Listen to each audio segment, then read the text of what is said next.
હાલમાં મોંઘવારીએ માજા મૂકી છે ત્યારે શાકભાજીના પણ ભાવ આસમાને પહોંચ્યા, જેના કારણે ગૃહિણીનું બજેટ ખોરવાઈ ગયું।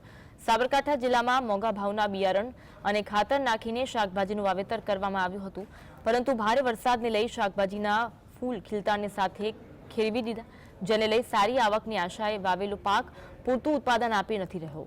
જે શાકભાજી 20 રૂપિયાથી લઈ 50 રૂપિયા કિલો મળતી હતી તે હાલમાં 100 થી લઈ 150 પર પહોંચી ગઈ છે। છેલ્લા 30 દિવસથી શાકભાજીની આવકમાં ઘટાડો જોવા મળ્યો છે, પરંતુ છેલ્લા 30 દિવસથી વરસાદી માહોલને લઈ આ ભાવ આસમાને પહોંચ્યા છે। ઉત્પાદન ઘટતા માર્કેટમાં આવક પણ ઘટી છે। 70 થી 80% ભાવમાં વધારો થયો છે તેવું વેપારીઓ જણાવી રહ્યા છે। જોવા જઈએ તો શાકભાજીના ભાવ પણ બહુ જ વધારે વધી ગયા છે। જે સામાન્ય રીતે 20-25 રૂપિયા મળતું હતું હોય ત્યારે 50 થી 70 રૂપિયા 50 થી 70 રૂપિયામાં મળે છે। કંકોડા, કારેલા એ બધા શાકભાજી પણ એટલા બધા મોંઘા થઈ ગયા છે કે તેમને ખાવા પણ હવે મુશ્કેલ બની ગયા છે। વરસાદના કારણે આવક ઓછી થઈ ગયેલી છે અને અમુક ખેતરોમાં પાણી બી ભરાઈ ગયા છે, માલ બધો કોવાઈ ગયો છે। ખેડૂતોની આવકમાં બિલકુલ ઝીરો થઈ ગયું છે।